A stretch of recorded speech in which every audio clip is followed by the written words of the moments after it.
Hey everybody, I'm CrazyCat42, and welcome to my top 6 sports in Mario Party 4 list.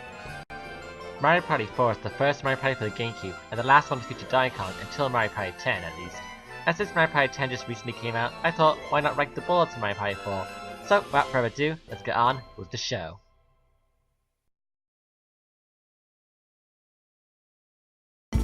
At number 6 is Koopa's Seaside Soiree. This board is hosted by Koopa, because he's a turtle, and turtles like water. It's science.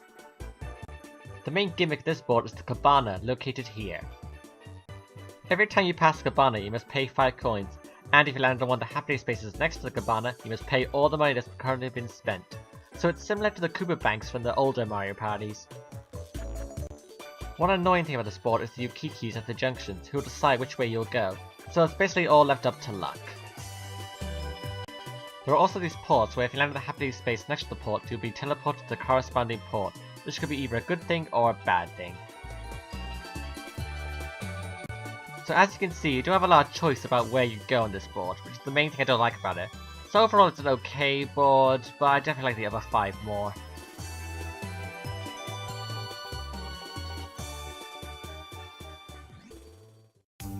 At number 5 is Boo's Haunted Bash.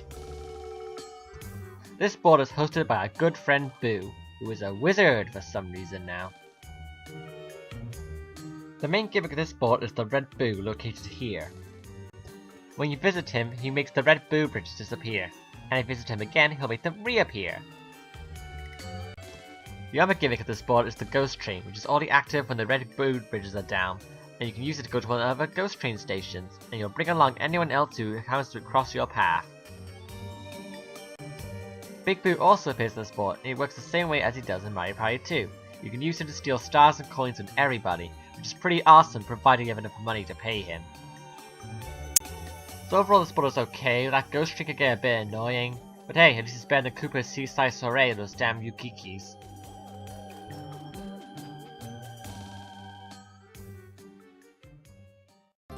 And number 4 is Toad's Midway Madness. This board is hosted by everyone's favourite fun guy, Toad. The main gimmick of this board are the teacups, which will decide which way you go, but unlike the Yukikis on Koopa's Seaside Soiree, the game will actually tell you beforehand which way you're going to go, so you can actually plan and strategize ahead, which is pretty awesome. Another gimmick of the board is the roller coaster that will send you to the other part of the board when it's triggered, and it'll bring along anyone else who's in the way as well, so it's kinda similar to the ghost train. So overall this board is pretty fun and a real solid board.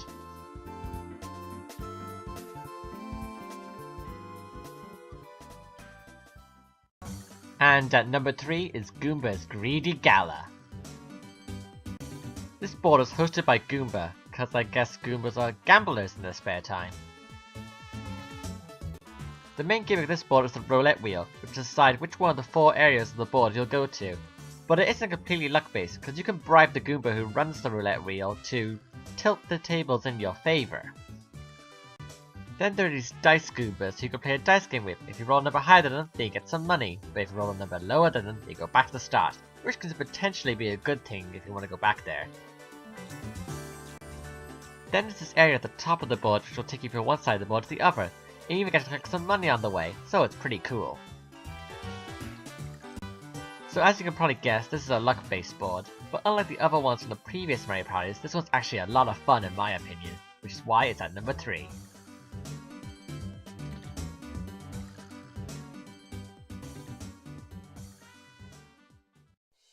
And at number 2 is Bowser's Gnarly Party. This board is hosted by Mini Bowser, because he's a miniature version of Bowser. The main gimmick of this board are the stone bridges, which crumble after 3 people pass over them, and then a U-boat will form in another direction. So you gotta strategize about which way you want to go. Bowser is also on this board, and he'll do something to you depending on what size you are when you run into him. If you're normal size, he'll steal half your coins. If you're mini, he'll send you to Bowser Star, which is surrounded by 2 Bowser spaces and a Chance Time space. And if you're large, he'll challenge you to either Bowser Wrestling or Panels of Doom. So overall, this board is pretty gnarly. but there's one board I like a bit more than this one.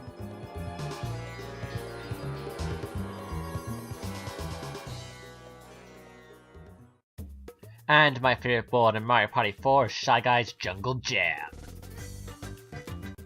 This board is hosted by Shy Guy, who's one swell guy. The main gimmick of this board are the Shy Guy statues, who when you go up to them you can tell them either a happy wish or a sad wish. If the statue likes a wish, nothing happens, but if it doesn't like a wish, it'll get angry and make the Shy Guy mountain flood the river, causing the board to be split in half for a few turns. The other major gimmick of this board is Klepto, who can be found in the top left corner of the board. You can pay him 5 coins to make him take you across the river, and you collect some more money on the way, so it's in your best interest to do this.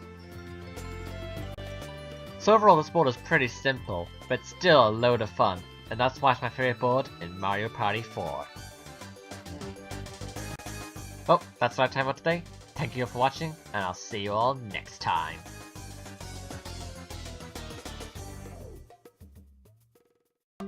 Hey guys, if you liked the video, give it a big old thumbs up, and if you want to see some more Mario Party board rankings, click one of the thumbnails on the screen.